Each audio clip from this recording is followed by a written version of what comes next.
If there's an individual, let's say, that has, Medicare A and B, they're going back to work and they want to keep their Medicare health plan, but their employer offers, a dental plan, a vision plan, a hearing option for them. Are they able to stay then on that Medicare Advantage plan or that Medicare Sup and PDP there and then go in and take that employer coverage for some of those other benefits? And, I know a lot of the Medicare Advantage plans, for example, offer some dental coverage on there, but, somebody may want some more comprehensive dental, and that employer coverage may give them that additional coverage that they're looking for. Would they be able to stay on that Advantage plan, for example, or stay on that Medicare Supplement and PDP and then pick up that employer group, ancillary product there? Yeah, that would depend on the employer. And I'm assuming that they would be in a full-time position to where they would be eligible for. And if it was a voluntary benefit, there could be certain companies that allow for part-timers. And we do see that a lot with people who have semi-retired, but they're sick and tired of sitting on the couch and they just want to go to work at the hardware store and kind of hang out and sell stuff to people. Well, then they may have an option for a dental and a vision plan up there at the hardware store.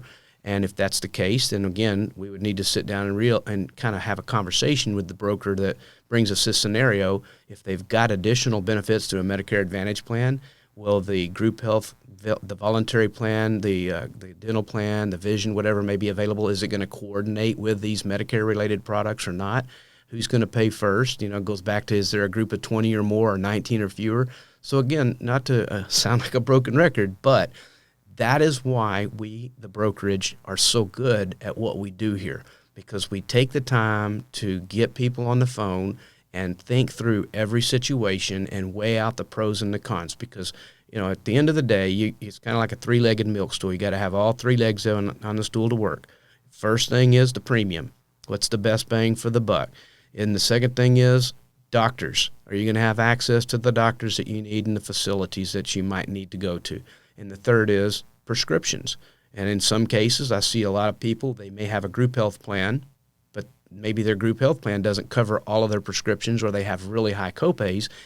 Running a prescription drug quote is not that big a deal. With our Simply Enroll tool, we can just plug in those medications, and if there's a situation where something that they may be charged a $100 copay at the office or at the group health plan, and then we find that they can get this drug for $10, but they're also having to pay a $25 drug plan premium, well, that's a $35 expense versus a $100 expense. What would you want to do? Well, we would probably encourage them to enroll in the Part D plan. Same thing applies to a dental plan. Maybe you have a dentist that doesn't participate in the Medicare Advantage panel, the dental panel, and so we might be able to find them a dental plan. We have several that we offer here at the brokerage where they may be able to go to any dentist.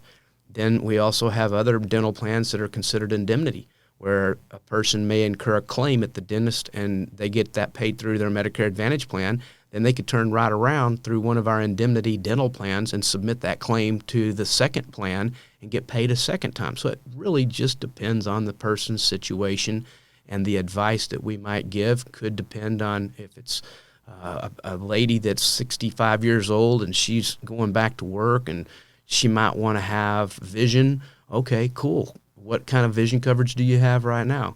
The next situation that we have, 70-year-old man may be calling up saying, hey, here's what I've got.